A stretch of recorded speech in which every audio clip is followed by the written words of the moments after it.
Hello, welcome to episode 7 of Scary Thoughts, Horror, Philosophy, Culture. I'm Marc Kate. And I'm Chad Lott. And in this episode, we're going to be discussing the 1987 film, The Lost Boys. And just a little heads up, get you prepared. We're going to be doing our first holiday-themed episode. We're going to be covering Gremlins. We're going to get that out to you before Christmas, which means you're going to have to see Gremlins before Christmas. Yeah, definitely check it out. Well, personal note, that movie is how I learned there was no Santa Claus. Oh, brutal. Yeah. So many layers of sadness. Yeah. But let's talk about spoilers for this episode. Sure. You should have seen Lost Boys by now. If you haven't seen it, what are you doing? If you're a horror fan and you haven't seen Lost Boys, unless you're 20 years old or younger, there is just no excuse for it. We don't want your listenership. Yeah, just kick rocks. If you haven't already, please go over to iTunes and give us a rating and a review. It helps us go up in the rankings on iTunes, which I've been told is a great thing, and it'll help people find our podcast and listen to it and hopefully enjoy it as much as you do. Also, if you're into inspirational messaging and horrific images, go check us out on Instagram at scarythoughts.podcast. Post pretty much every day something that will inspire you and perhaps frighten you. And also, we have our very first sponsor. Did we already do the album thing? Yeah, we all have our very first sponsor. Very exciting. And our first sponsor is Marc. Hi. Thanks for having me on your podcast. It's phenomenal. I just put out a new album last week called 00. It's under my own name. And it is available on my label, but via marckate.com, marckate.com. If there was an activity that one should do while listening to your album, what should it be? Weep. That's excellent. Let's talk about The Lost Boys. Sure. So I saw this movie when it came out on video, when it came out on video, not when it came out. So probably a year or two after it came out. And it was immediately my favorite vampire movie I had ever seen. And I don't know. Well, how did you first see it? I saw it in the theater. Yeah, it left a pretty huge impression on me. I think that because it is so 80s, so very 80s, it's somewhere between defined a lot of 80s aesthetics and was sort of fashion victim to a lot of 80s aesthetics.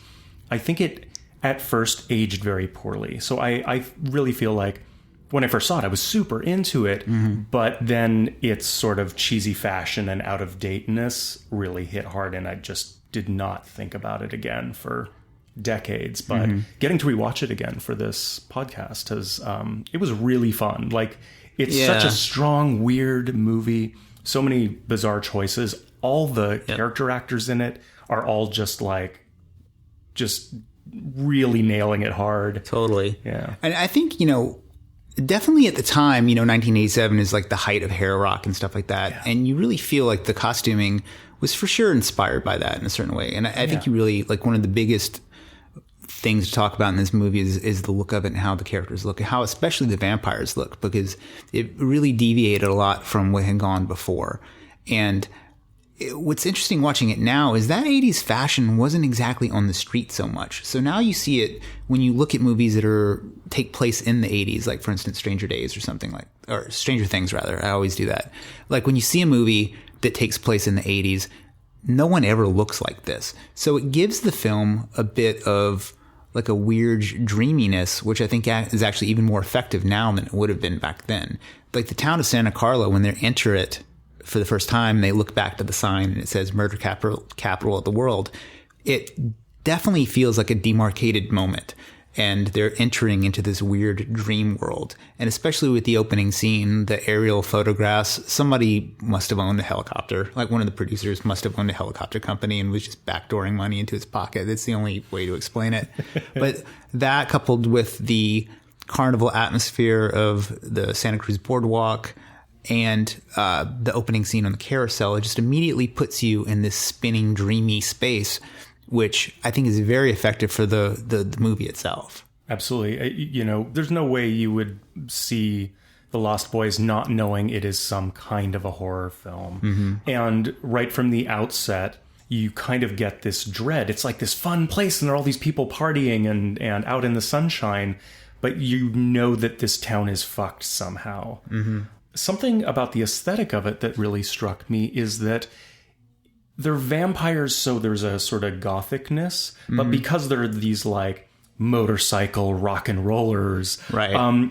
It sort of really reminded me of what happened with the band The Cult, where they were Southern Death Cult, and they were sort of like an English death rock band, and they were super goth, and then they went electric with their albums Electric and Sonic Temple, and their hair got really big, and I feel like the Lost Boys aesthetic is really drawn from that crossover of where goth bands started getting hair metal, and I think the sort of final toll of it is that if you go to, say, Melrose now and you wanted to spend like $3,000 on a jacket, it's pretty much what the Lost Boys are wearing. Like that's still the like I'm a rocker look. It's that sort of like drum major goth biker jacket.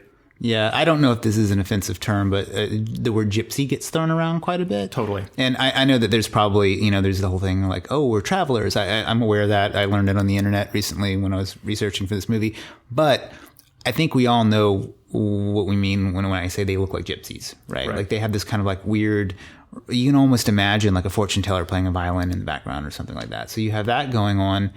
And then you have them very counter to what you expect of a beach culture, right? One of the things that's so interesting about this film is it's a beach town. And if you've ever been to Santa Cruz, there are elements of the kind of like street punk thing that's shown in the very first part of the film that's still sort of present in Santa Cruz, but it's more than anything, it's a beach town, right? And then it's like these guys on their motorcycles, it's almost like they're violating the beach itself. They're violating the rules of the beach. They're obviously now out during the day. They're not dressed for swimming, and their motorcycles literally tear down the beachfront, through other people partying. It's very like invasive to the idea of like a beach movie. Totally. And invasive to the hippie thing, which is very present. Grandpa is clearly some form of West Coast hippie.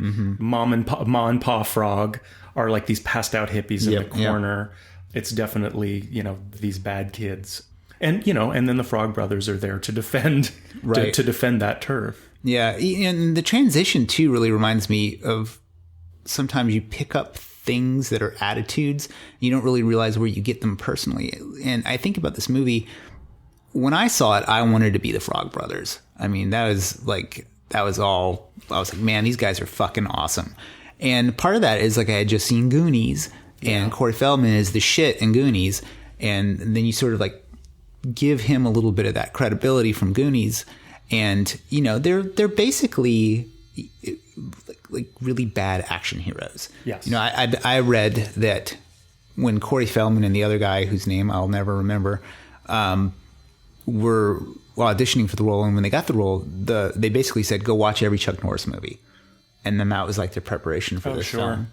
And there's something kind of awesome about that. Yeah.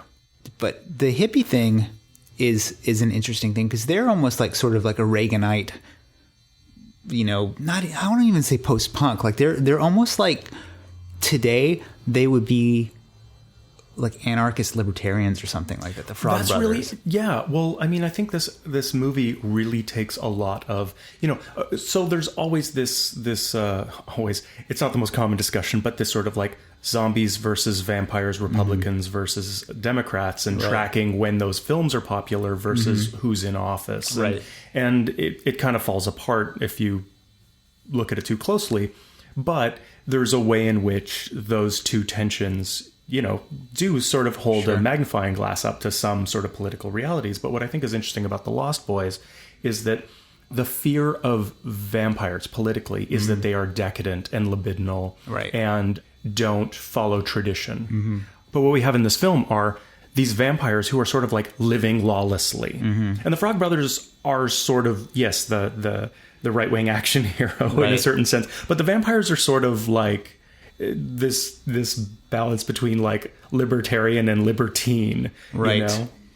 Yeah. I mean, more than the word that just pops into mind for these vampires is decadent.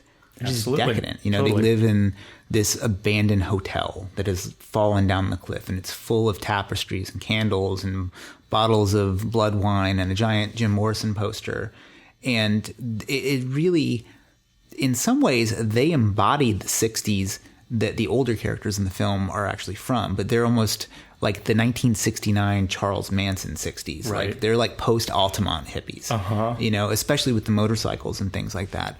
And then, you know, you think about the characters who are hippies in the movie, they're very kind. Like the grandfather's pretty kind. He has a pretty funny sense of humor. And the mom has this really great line where when she's talking to Max and he's just thrown the gang out of his store, and she's very generous and says, oh, you know, we were like them once, except for they dress better, which I thought was kind of an interesting thing. I was like, man, how did they dress if these dudes are dressed better? But then, you know, that's the thing. I think about that. Today, I looked at one of those BuzzFeed articles, and it was like ravers then versus ravers now. And I was like, man, they're way hotter now, showing more skin. They have access to P90X or something, or what, you know, just people just, you know, the styles evolve and sharpen and change. And it's very interesting that they went with this sort of like street culture look for their vampires, which is before vampires were aristocratic and you'd see them in suits like Hunger or in robes and like old timey outfits like in Bram Stoker's Dracula. Well, and also Dracula included, vampires are always this parasite in a certain way. Sure. And the parasite is always a foreigner, especially with Dracula, but almost always it is basically this interloper comes to town and starts consuming the locals. But in this, and you know, they're like very sophisticated and seductive and show up and start seducing the locals. But in this film, this family comes to town and they're the interlopers. They just got there. Santa Carla is run by the vampires. Michael and Sam, they just got there. So it kind of flips that. Yeah. You know, I'd like to move they're decadent from Phoenix. Yeah, that was actually what I wanted to talk about next. I was glad you brought up, is clearly, okay, look, I love the Frog Brothers. Clearly the best character in this film is Sam. Sam is fascinating. It's such a weird character, especially when you look back at him. And there's moments in the film where he is attempting or maybe sees himself as more sophisticated than everybody else. Like he comes into the comic book shop. Like he owns the place. Talking like he owns Batnet Man number 14. You know, totally weird. And he just shits all over their Dewey Decimal System of the comic books. And, you know, like one of the things about the Frog Brothers and those type of dudes is they're truth, justice, in the American way. They're all about order. And here comes this dude coming in saying, look, there's an even higher order than what you have going on here. And I'm privy to it because I'm from Phoenix. And it's just so weird. And I remember when I saw that movie, I was so young, I knew there was a Phoenix, but I didn't know anything about it. Have you been there? Yeah, I've been there. And it's awful. Yeah, I mean, I'm not going to say it's awful in case there's some listeners there. I'm sorry, listeners. You gotta move. Get out. You can't afford San Francisco, but you should really come over here. No. If you're listening to us, clearly you're a weirdo, go down and join Doug Stanhope in his compound in Bisbee, Arizona. That's the move. San Francisco, it's over. It's terrible. It's overrun. This city is only for homeless people and the super rich. Anybody in between is fucked. Stay away. Like if I could put a big zombie style dead here, don't enter on the entire city, I would. Just do the Negan, just tie body parts to the statues at the gates. Yeah. But yeah, so talking about Sam, you know, like his costuming is as garish as the vampires is in a totally different way. I mean, there's moments when his outfits when I was a little kid didn't make any sense to me at all. It just didn't. It seemed like a crazy wild thing. And now you get a little bit of like, it reminds me a little bit of the stuff that Keith Haring used to wear. Oh, yeah. Yeah, like the weird bright prints and things like that. And then there's moments when characters even try to bag on his style. Like one of the Frog Brothers says, what are you, a fashion victim or something like that? Yeah. And then he's like, yeah, it's pretty cool, right? And he's just no care in the world. He's just so confident. Yeah. And he figures out that his brother's a vampire like instantly. You know, he reads the comic book. He's explicitly not into horror comics, and he reads it. And he's not buying it, right? He's skeptical. He's like, why are these weirdos even suggesting that this is going to save my life?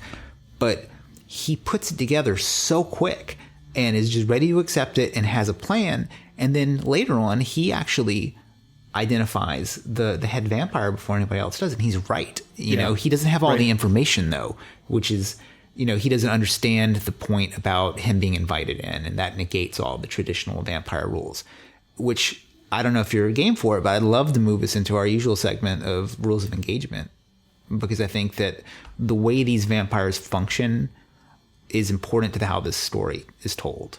I do, but first, a couple of things about Sam that I think are interesting. Well, you know, I find it hard to not think of him as the protagonist of this movie, actually. The number of times that someone says Michael in this film is so laughably frequent that there's actually a super cut of that on YouTube. I saw it the other day. It's great. It's great.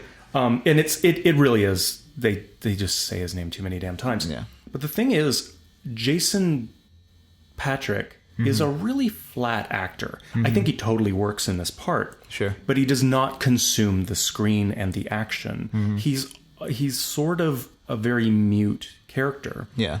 Sam is totally engaged. He moves the plot, actively moves the plot forward. Absolutely. He's not the victim of circumstances. Like, Jason's just a fucking puppet. Right. Of David, of Star. Whereas Sam he might even have as much screen time as Patrick. But something else. Okay. There is far too much time and energy spent on the Sam is actually gay theory, which is, we could say not a theory. It's just like, yeah, he's on his way to being gay as soon as he hits puberty. Yeah. Well, you know, like, where's the evidence, really? Like, there's the Rob Lowe poster on the wall, which is definitely questionable. Yes. There's some people point out the singing "I Ain't Got a Man" in the bathtub. Yep.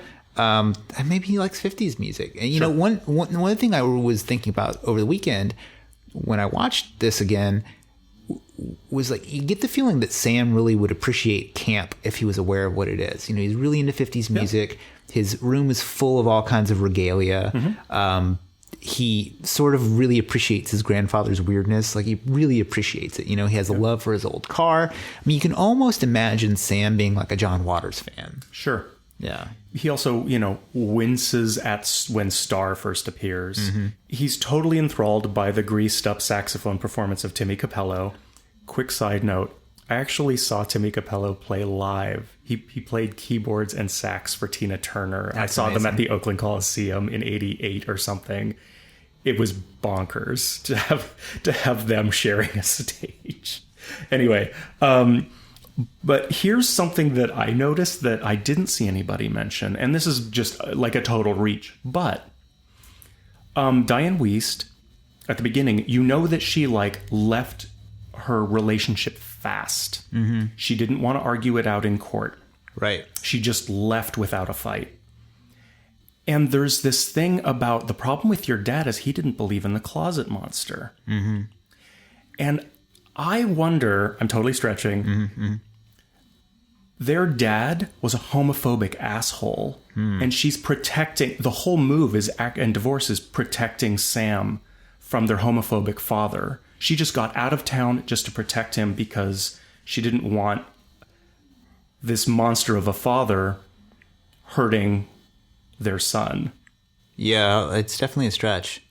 But the text is there. It's like there's nothing contrary to that. So I'm just gonna enjoy that. Yeah. She left the major metropolis of Phoenix, Arizona, in order to expose her gay son to the real world of magical California. I think it works. I do agree. I mean, it's not what I would have picked up, but I've certainly the closet. Dad didn't believe in the closet monster. I just couldn't let that one go. Yeah. But he could sleep with the closet door open, so maybe he's open to it. Yeah, I don't know. But I for sure agree with you that Sam is the protagonist of this film and definitely the more interesting of the two brothers. Because the brother, Michael, he's really like kind of a basic bitch. You know, he goes and puts on his Jim Morrison leather jacket. He gets his ear pierced like everybody else does. And he really falls in. He pulls a total Sandra Dee at the end of Grease. Yes. He's like, oh, she's hot. I'm going to go get a leather jacket and get my ear pierced. And she appears that second. Right. He's just like, he basically sees her. They don't exchange words, but he decides to go get a leather jacket to like lure her further in, and she just manifests. Yeah, it's like he goes full Fonzie and then is completely enraptured with this world. And the thing about it is very alluring. You know, the idea of being immortal and riding motorcycles on the beach and just laying waste to anything you want is totally appealing. Well, that's why vampires are awesome. Yeah. Let's speak about rules of engagement. How did you want to approach? Let's just talk about what's different about these vampires, like what was new at the time. Well, one thing that I was really into, there are a lot of new vampire things that this movie introduced, but one thing is vampire seduction as teen peer pressure. And that was, I can't think of anything else. Like the vampire is the seducer and pressuring someone with mind control, right, as being analogous to peer pressure. Yeah, I totally agree. I think definitely there's a pecking order group dynamic kind of going on. And then I think of these characters almost as like feral wolves. You know, they hunt in a pack. Yes. There's an alpha in the pack. Yep. I mean, you even have Thorn is literally a wolf. You know, that's, right. You know, so you have the Hound of Hell. That's kind of a classic vampire thing. Oh, yeah. The slight change to the facial features and the weird eyes, that may have popped up a little bit earlier in other films or in comic books and such, but this was really the first time you ever see somebody like vamping out, and even the term vamping out goes on, and it gets picked up by Buffy. Yay. The idea that there's a master vampire and that killing the master vampire will release all the vampires who have simply drank blood and have not killed anybody. I can't think of anywhere that appears other than Near Dark, which came out the same year as this film. Yeah. So I have to wonder. There are a lot of parallels between those two movies. Yeah, absolutely. I have to wonder if, one writer on one got fired and moved on or something like that. Because the idea of a mobile vagabond pack of vampires with similar rules.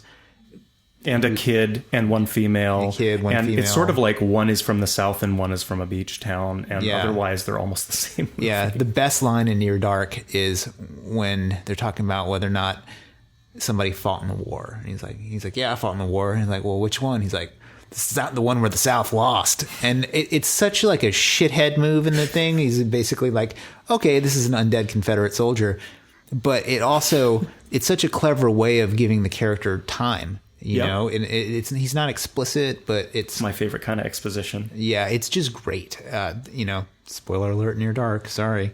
It also I wouldn't say introduced, because I think this movie came out after Martin, but vampirism as addiction. Right. That's been explored before, and I feel like it's inherent to it in a way. But the way he is clearly like jonesing, right.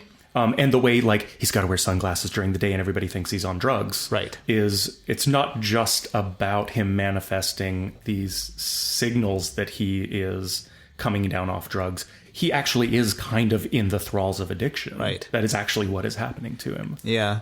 Another interesting thing that these vampires do is, I know that vampires have flown before because there's the bat, but they haven't like Supermaned around like they do in this film, to my knowledge, in earlier things. Like they would fly and show up in somebody's window. Right. But these people... They would float. Yeah, they would float or, hover off the ground or something like that. But these guys are going like full dream style flying around. They can fly so hard and fast they can rip the roof off of a car. Right.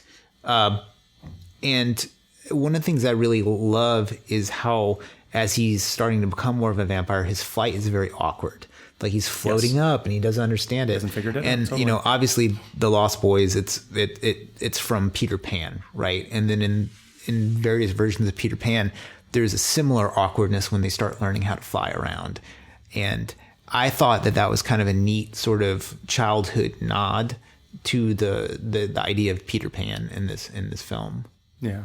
Another element of vampirism in this film that actually bothers me, it's sort of like, despite the fact that like I've been obsessed with vampire films for maybe decades now. Sure. I sort of feel like if it's still based in Christian mythology after a certain point, I feel weird about it. Let me rephrase that. Vampirism is so tied to Christianity. It's always like the cross and holy water and things like that.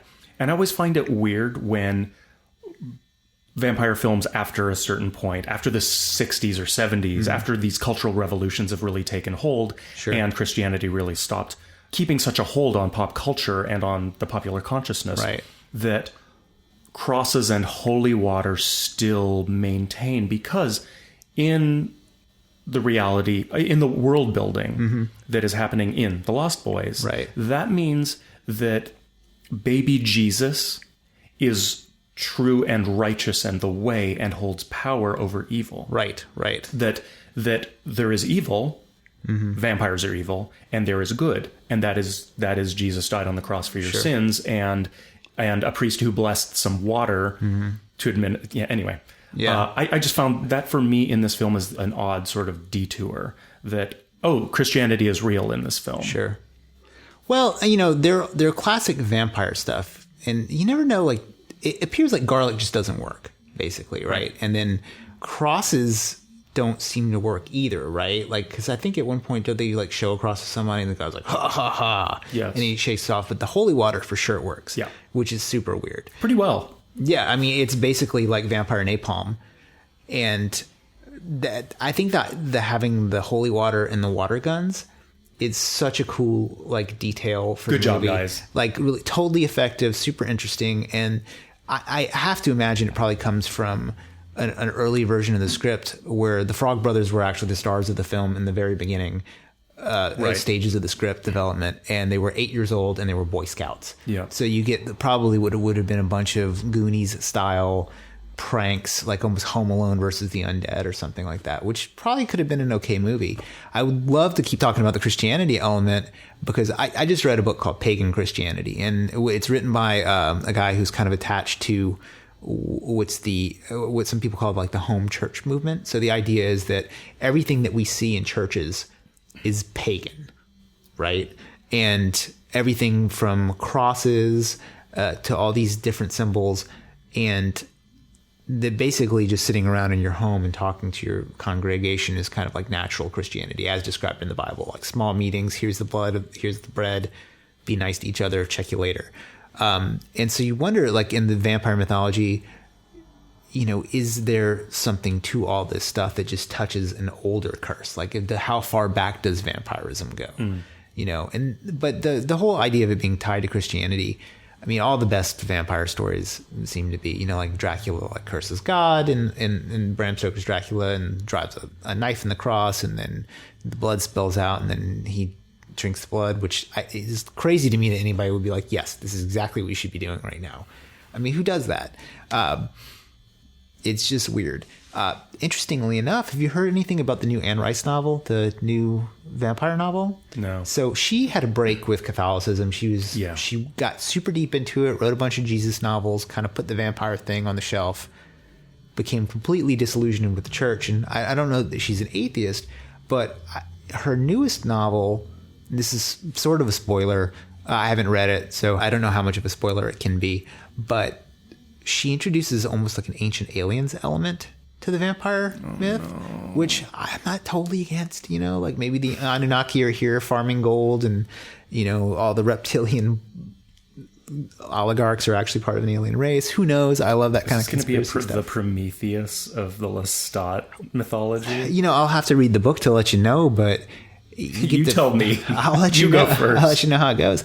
But I'm curious, as the nation secularizes and the globe secularizes more, I'm curious whether or not that's going to show up in vampire tales, right? And because you do see a little bit, like in books like The Passage, it seems to be like a virus or something like that. Right. There are all these ideas that it could be an ancient race or something like that. And those are the vampire stories I've always really liked a lot. Well, I mean, it is true. The more secular our culture becomes, the more actually horror films in general get more either totally inexplicable or there is a weird explanation. And I think that's what happened with like the 28 Days, 28 Weeks Later, where it's like, well, no, zombies, that's preposterous, but there could be a rage virus. Like that actually could happen. Like, or it goes in the opposite direction, which is the sort of like Japanese horror model, which is just like there is no explanation and you will never get one. It's just, this is just happening. And it's less reliant on some sort of evil that we can dial back to some sort of biblical mythology. Right. And yeah, it makes sense that vampires go the same way. Yeah. I'd be curious. I haven't seen the sequels of this film at all, but I'd be curious, like how many generations back do these vampires go? And that's one of the interesting things I think this movie put into vampire mythology was the idea of like generational vampirism. Like there was like a progenitor vampire. Yeah. I'm pretty sure I mean, maybe it pops up in Dracula. Isn't that the whole deal where they try to save Lucy and then Van Helsing actually just kills her? And that's his whole deal. Yeah, but it plays out very differently in The Lost Boys. And that definitely gets picked up, very elaborated on in True Blood, where there's this very elaborate hierarchy and like system of government that's intertwined with family. Well, all of that stuff, in my opinion, comes from the live action role playing game Vampire the Masquerade. I mean, I think that. Were you a player? Oh fuck yeah! I played so much of that shit. Yeah, like I'm all about it, you know. And then I think that you really see the fingerprints of Lost Boys very heavy on that game. Oh, cool. You know, and I don't know if anybody's sued, but somebody from White Wolf, the company that made that game, should for sure lawyer up against the Sookie Stackhouse novels. I mean, there's just so much in those books that is an obvious ripoff of that game. I mean, the whole idea, like how the relationship between the werewolves and the vampires comes from that game. The idea that there's this endless parade of absolutely stupid fantasy creatures to fuck. You know, like now we have elves, now we have changelings, and there's a ghost over there. All that stuff comes from the White Wolf's Vampire the Masquerade. And yeah, I mean, that game was like a big part of my life from like 15 to 17. You know, is all I wanted to do. I'd go to Rocky Horror Picture Show, play that stupid game. Sometimes even played the game in the parking lot of the Rocky Horror Picture Show, doubling down. Oh my God. Yeah. So going back to what makes these vampires different or same, vampire mythology within The Lost Boys. Let's talk about methods of vanquishment in this film, which is, what did you think of it? This sort of like, okay, you get impaled by a stake, that's how you die. This like Deus Ex Machina almost, where Grandpa just like somehow times it with Michael to shove Max in. I don't know. Yeah, well, you know, Deus Ex Grandpa. I love that the vampires die like vampires. You know, like, I mean, I know there's the holy water might rustle some of our atheist listeners, but you know, like Marc, for instance, like my raised hand. Jesus Christ, atheists are so annoying. I know. I'll be praying for you, Marc.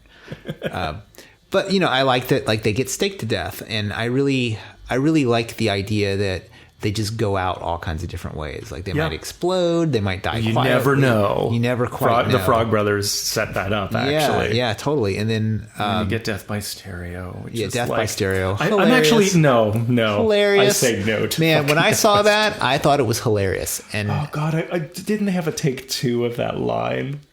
It's so forced. Okay, sorry, interrupted. Yeah, I mean, again, like this movie had such a big influence in my childhood. I remember we were dicking around, and like I had a slumber party with my friends or something like that. Somebody jumped off of something and landed on my dad's like big stereo system and just smashed into it. Nothing broke, but I just remember my other buddy just stood up, threw his arms up, said "Death by stereo," and it's just a movie line that is just cool when you're a little kid. I definitely get it. It's stupid now.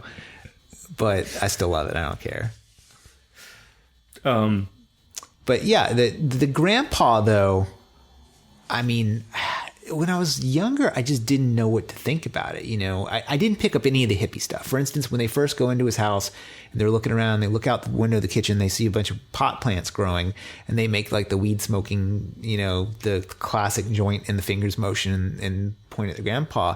I didn't pick up that at all until this last time I watched it. Like I'd never noticed that at all. And I love that that kind of connects him spiritually a little bit to the stoner character in Cabin in the Woods, that perhaps it's the weed that allows him to see through the veil of illusion and see the darkness that is around him. Yes. Which is my experience. Which is also true with Grandpa. That's great. Yeah.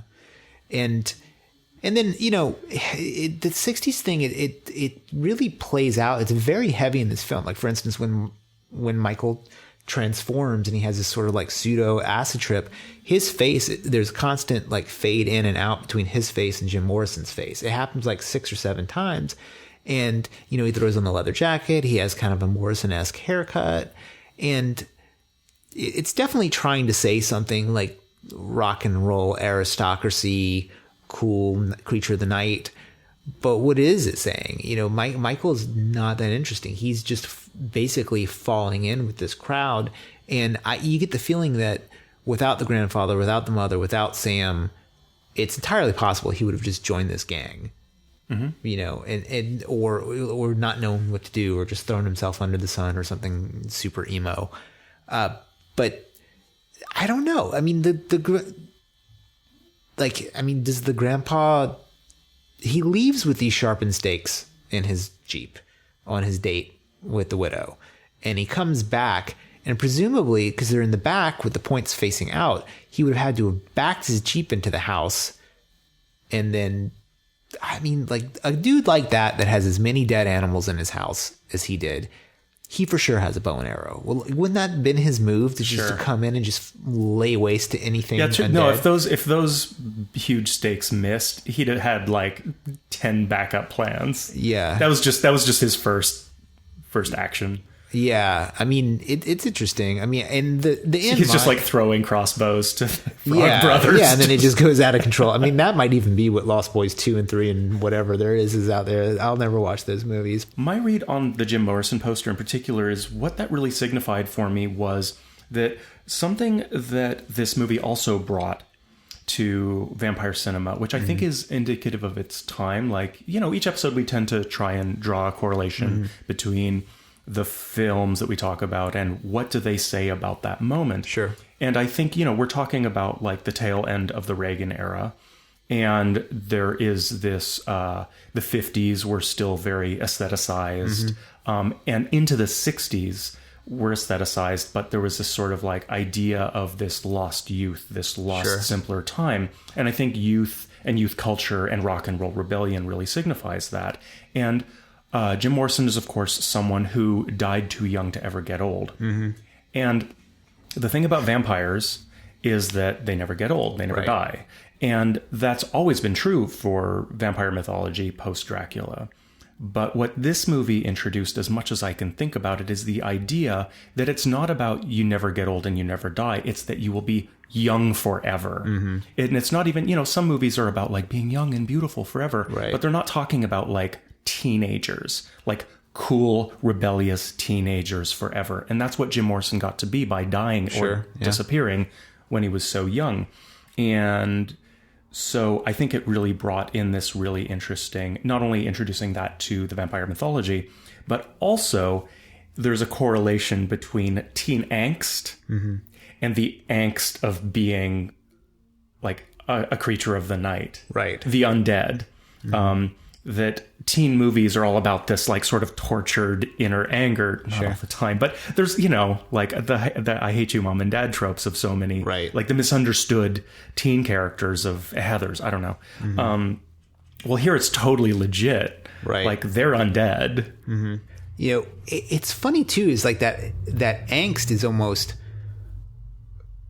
added to Michael after the vampirism, because they seem to have a pretty decent relationship with their mom. Like they're having fun in the car, listening to the radio at the very beginning. They're switching through. There's a little bit of a generational tension choosing the music, but no, they get along. He gets along with his younger brother. They're so tight. Yeah. And then as they, you know, as he becomes more of a vampire or like more of a teenager in some ways, he gets more and more unbearable. You know, the whole Eternal Young thing is interesting because what we have is the first middle-aged vampire I've ever seen, which is, you know, Max. Yeah. And you he wonder. He had great clothes too. I should just backing up, like really weird, baggy, like he is not a cool guy. No, but he's totally dressed. Yeah.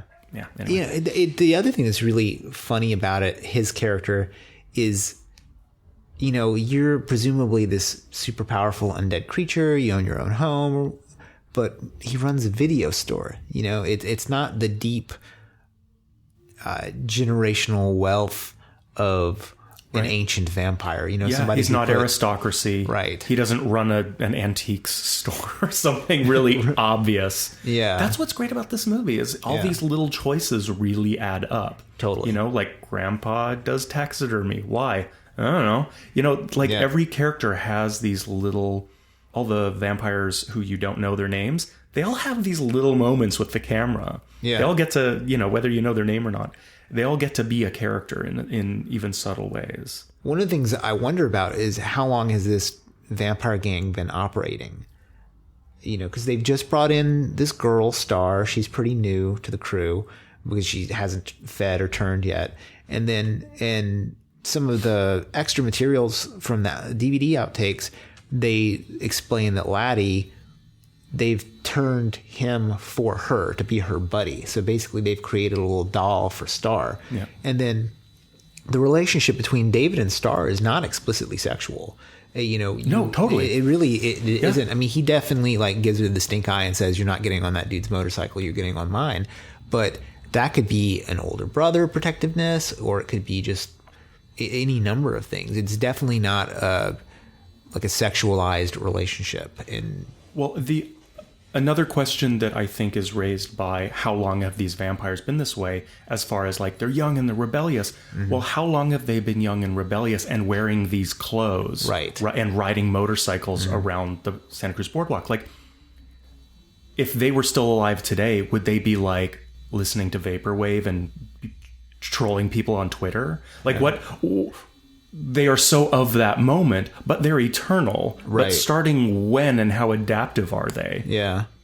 I mean, I feel like if I was a vampire today operating with their particular power set, I would want to go live in a war zone. Because they're not being cool. They're not playing music. They're not seductive. They're not trying to live a lavish life or collect vintage guitars like in Only Lovers Left Alive. There's no deeper artistic culture apparent amongst them. They're simply savages running around this town just murdering their enemies. And there's almost a gang beef element to it.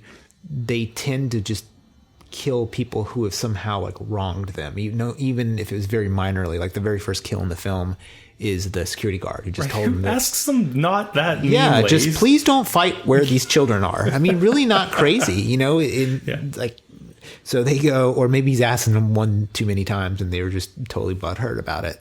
But I think a vampire like this now, I mean, you could just imagine being in Syria or something like that and just going through and just taking out a rebel base or something. So having a political, using your powers for good? Well, not even using powers for good, just taking advantage of a chaotic situation. I see. So in this film, Santa Carla has, just from the opening film, an enormous homeless youth population, which is probably why they're there. Mm-hmm. And then I keep going back and forth whether or not I like Faculty of Horror's read on this film, and because they get a little bit. Should we talk about Faculty of Horror? Should we save that for our meta I think we should episode? Talk about it because I mean, just get it out there. Well, let me give our listeners a little history. Sure. Actually, we can talk about how this podcast came to be in more detail another time, but. Mm-hmm. We started Scary Thoughts kind of out of a conversation about Faculty of Horror, both kind of agreeing we both listen to a lot of podcasts. We're both obsessed with horror films. Mm-hmm. Why is Faculty of Horror the only good horror film podcast? Look, there's a couple other ones, that follow us on Instagram, and props to you guys. I haven't had a chance to listen to your show, so I can't really totally speak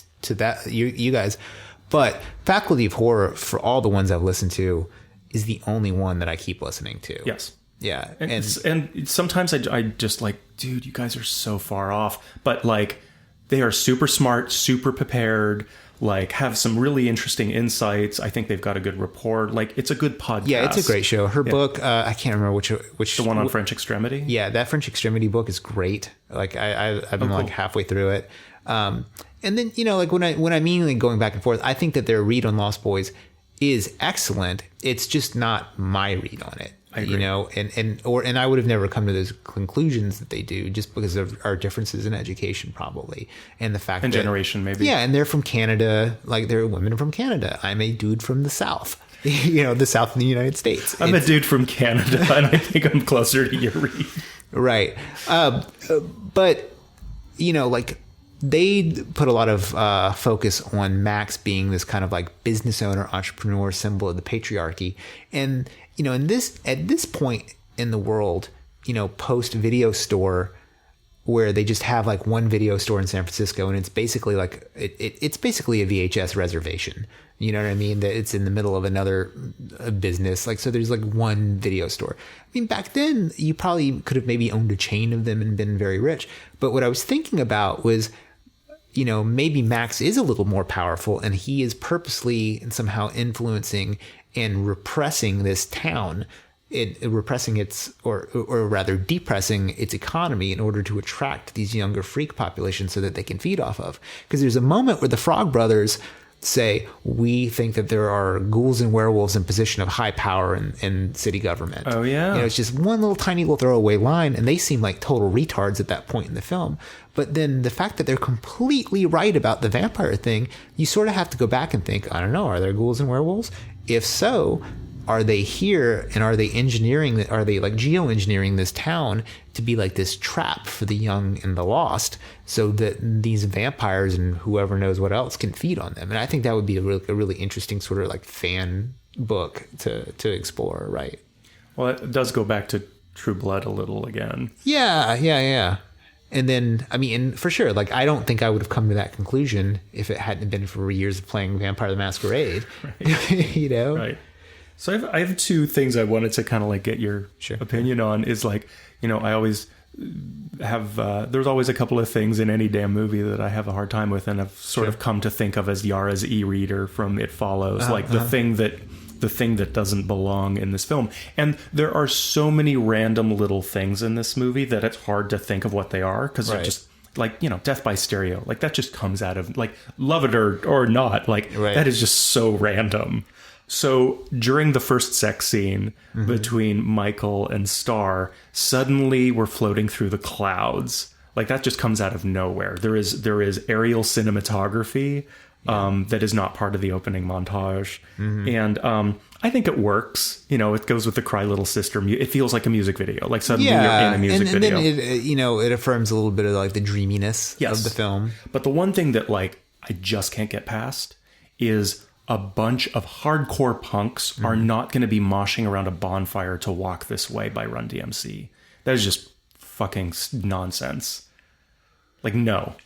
The Circle Jerks concert ended, so they went and moshed to this 3-year-old song, hip hop. Okay, Aerosmith. Well, I have one thing to potentially throw a wrench in here. All right. And it's the Beastie Boys, who started as a hip hop band, became a hardcore band. No, the other way.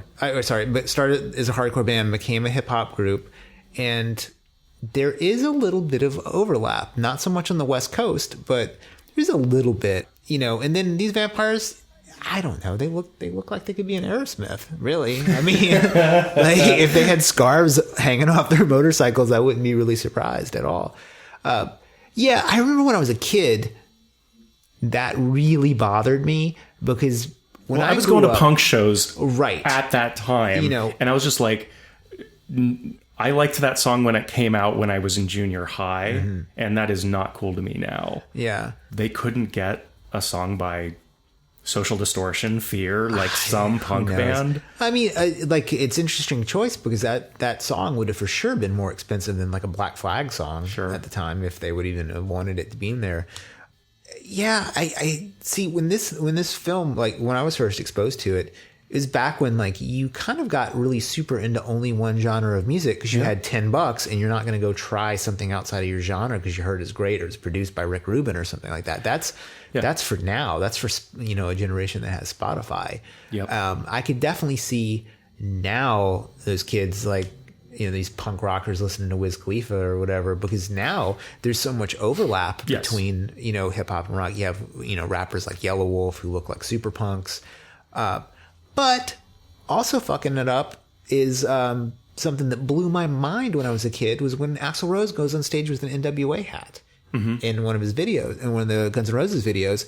And I didn't even understand that. Like, that's how dumb I was. It just didn't compute that somebody would be into both things. But then shortly after I get into Anthrax, and then they have their crossover stuff with Public Enemy. And so I don't know. It used to bother me. It doesn't bother me at all now. So that's a very long biographical way of answering your question. of saying like, no, Mark, you're a little off.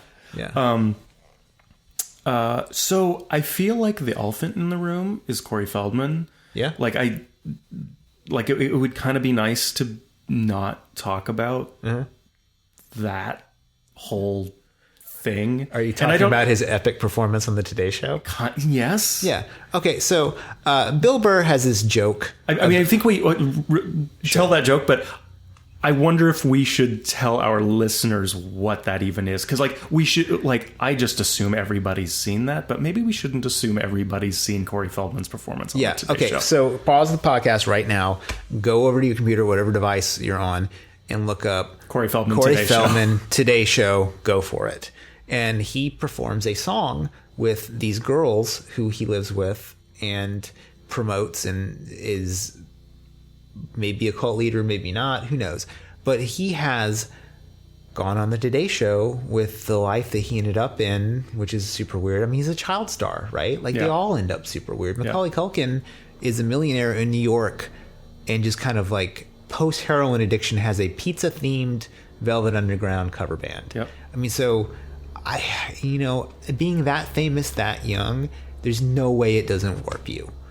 And I'm for sure enjoying this particular warpage because it's so bizarre and it's so weird. It's really weird. Yeah, and he's put himself out there. Like, I think we mentioned on another podcast, maybe the previous one, that if I had a little more money right now, you can hire Corey Feldman to do stuff like leave you messages and things like that on your phone. And I was like, man, what would it cost to have him do an opening for our show? Not that I want to get rid of the theme music, but if you had Corey Feldman as the Frog Brother saying how awesome our podcast is. I mean, I don't have it, but at least $1,000. It'd be worth it to me, Bill Burr. So Bill Burr has this joke about all the older racist gentlemen, like the Duck Dynasty guy and the guy who had the NBA team and they got put out to pasture, about how they just live too long. And I think that's the thing with these 80s child stars is they've just lived too long, man. Like, they, unlike Jim Morrison, we get to see what happens when booze and bloat and failure, which will eventually strike us all down, happens. Like, I mean, Corey Feldman didn't get the luxury of dying before Michael Jackson touched him. Right. So. Yeah. I actually found something analogous between Corey Feldman's personal history and Timmy Capello, the sexy saxophone guy. Interesting. Because the thing about Capello is that he was a musician, strung out on drugs, replaced drugs with bodybuilding. That's what I did. Right on. So, Timmy and Corey replaced their drug addictions with weirder lifestyle choices. Yeah. With lifestyle choices I don't know if I agree with than you did. No, they both came out of addiction and just like fucking went for it in these very bizarre, like, there is no one like Timmy Capello. Like, that guy is like ponytail, shirtless, epic chest, saxophone grinding his hips. Like, you cannot fucking touch that. So I think you have opened up our Facebook page to some questions. Did we have a question online about Twilight? Yes, what was the question? The question was just like, hey, can you guys talk about Twilight? Basically. Like wanting us to do an episode about Twilight? No. Just kind of like, I could do that. I've read the first book. I read the first book on a plane. I read it on a cruise ship. Well, I thought, and it's made for that, right? It's Sure. made, and then it's so peculiar of a book. And I think I watched like half the movie or something like that. Yeah. And like what Twilight I think does is it removes a lot of the consequences of being a vampire. Like you get to see the sun, you get to hang out, and then it moves the powers of vampires. They're essentially just the X-Men. They're these weird kids that have a bunch of powers and they fight with these other weird kids that have a bunch of powers. And, I don't want to shit all over Twilight because it's pretty easy to do. Yeah. The chasteness of the romance and all this stuff. Everybody's had a lot of criticism about that. But, what I think is missing from a lot of vampire tales is the trade-off, right? Like in Lost Boys, you have to choose between civilization and the gang. And a lot of people aren't forced to make that decision now. But they want to get like sucked up into these huge meta gangs, like Republican Democrats, something super silly like that. It's like, really, you're allied with half the people in the country because you like Huffington Post? Come on. But I think that that was my favorite diss of any kind I've heard in so long. Sorry, that's great. I mean, and look, like if you're sore about that, like just imagine the joke with Republicans and Breitbart. I might realize I'm sore about it later, but right now that's just funny.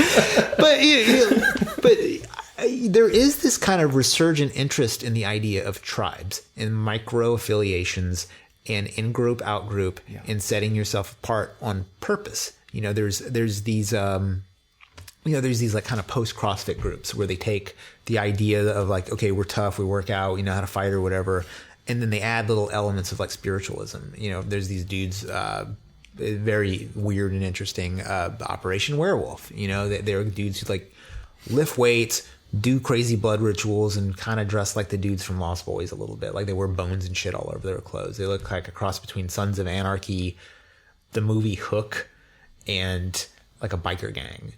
Sons of Anarchy is a biker, but like a crust punk gang or something like that. And then, you get the feeling that the idea of this like punkish gang of motorcycle riders has made its way into other parts of the world. Like for instance, Sons of Anarchy, right? Like this whole 1%er culture is very appealing to Americans. And people really got an eye of it at first, I think through Hunter S. Thompson's Hell's Angels, So like the whole idea to me, like if somebody was like, what kind of vampire movie is Lost Boys? I would say it's a biker vampire movie, which I don't know if maybe other people would have a different opinion on that. But that's not bad. Yeah.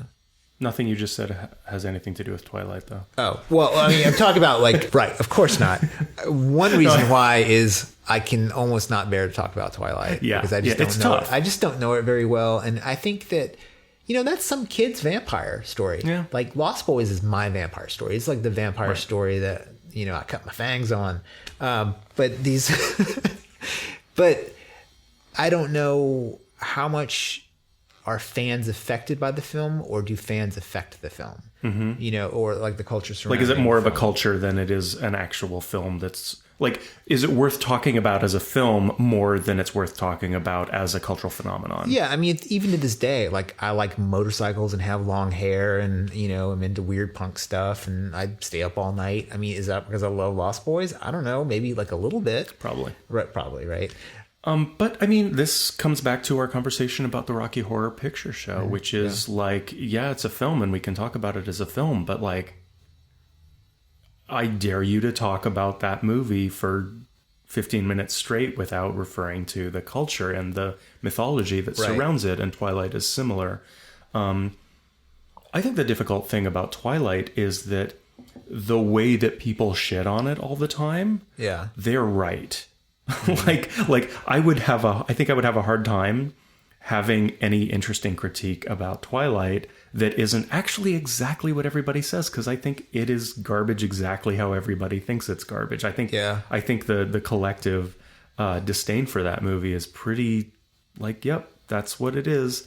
We can maybe say good things about it in terms of like, well, if you're 12 or 14 and you need something safe and minutely edgy, like it could be a gateway to more interesting things. Yeah, and I'm glad you said gateway, because that was the exact point I was about to make is, perhaps, Twilight serves as a gateway. I mean, look, Kristen Stewart has a Black Flag tattoo.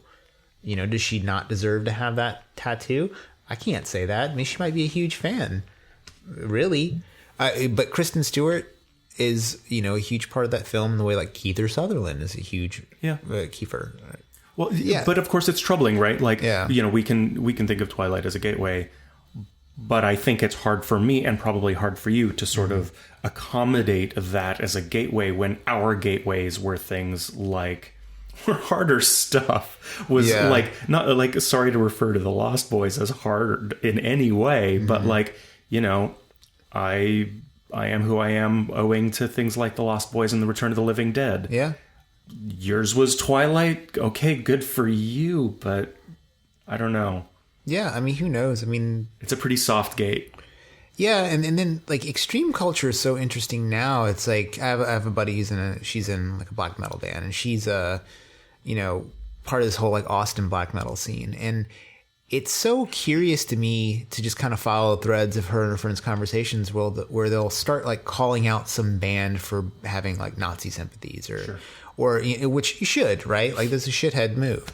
But isn't this supposed to be super evil music? What are we doing here? What is extremism here? Are we at a haunted house, or are we actually trying to get into some sort of dark territory with this material? I mean, what is?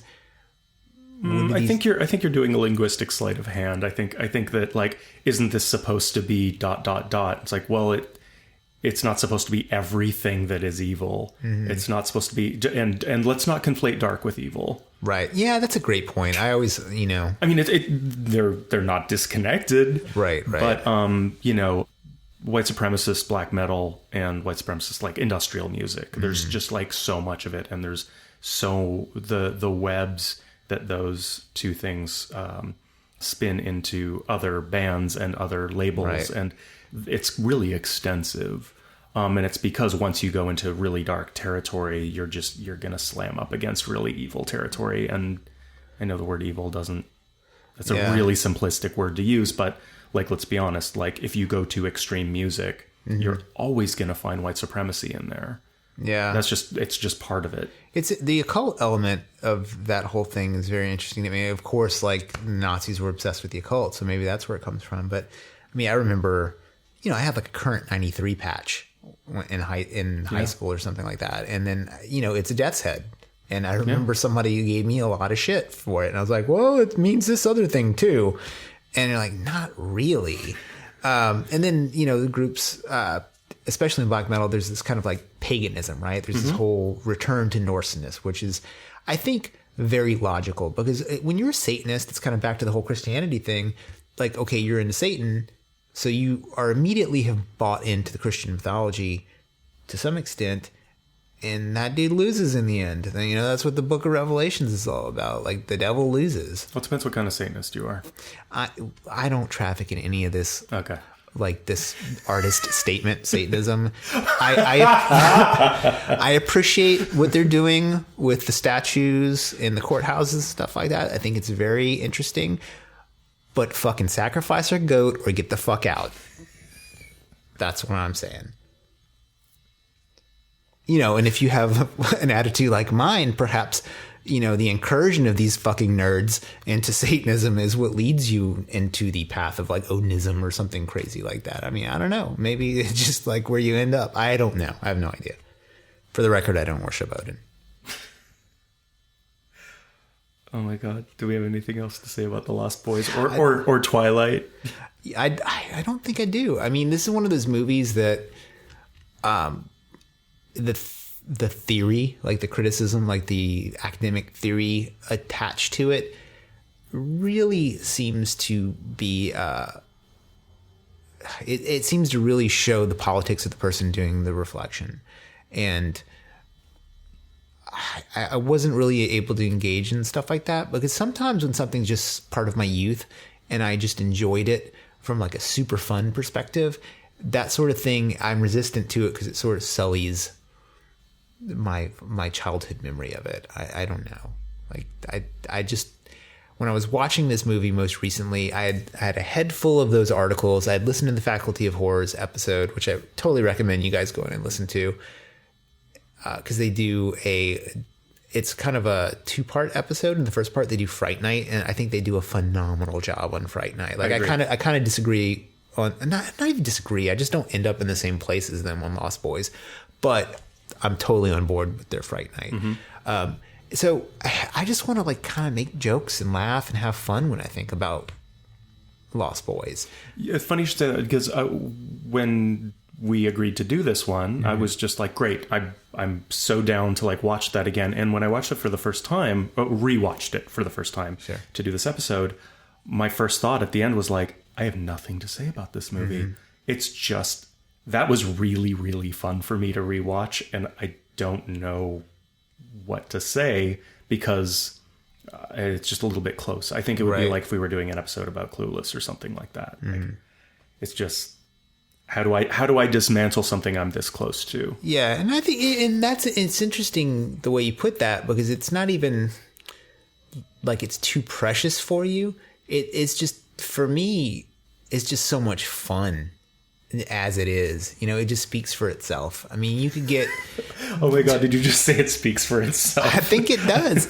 And I'm unashamed with that position. You know, like you could go in and get super crazy about how the Frog Brothers say truth, justice, and the American way, and like what sort of like, you know, imperial values that has. But it's also what Superman says, and they're comic book nerds, you know? Right. And like, look, yeah, you could go down that rabbit hole where you're like, well, maybe Superman is a reflection of imperialist American value. Sure, look, you could do that till you're blue in the face. This movie's fucking awesome.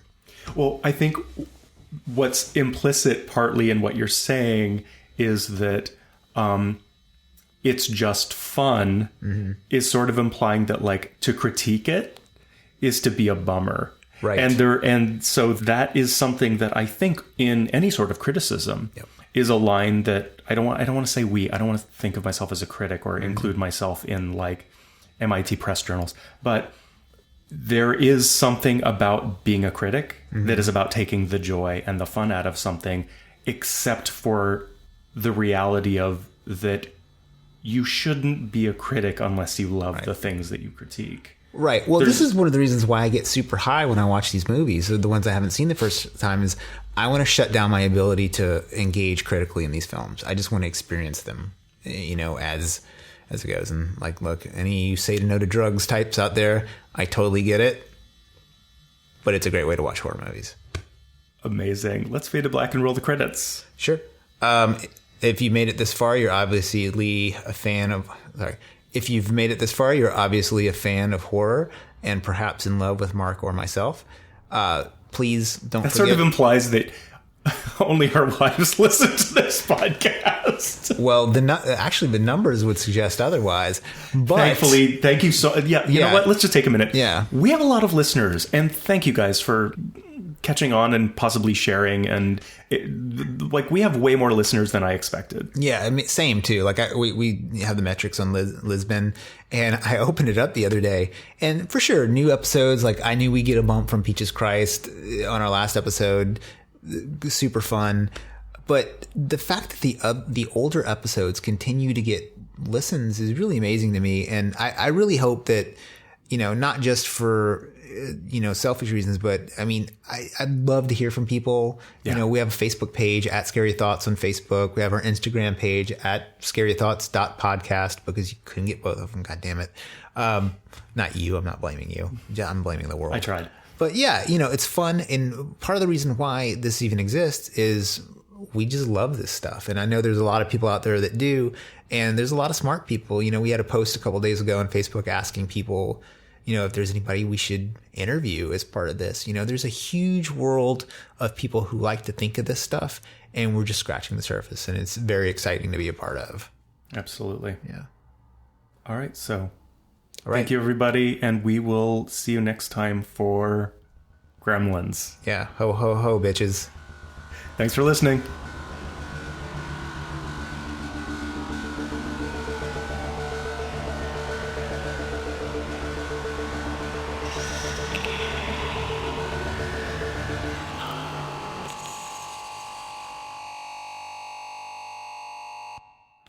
please go on iTunes and give us a rating and review. That kind of bumps us up in the rate. Oh, fuck. God damn it. Okay, I'm going to start over.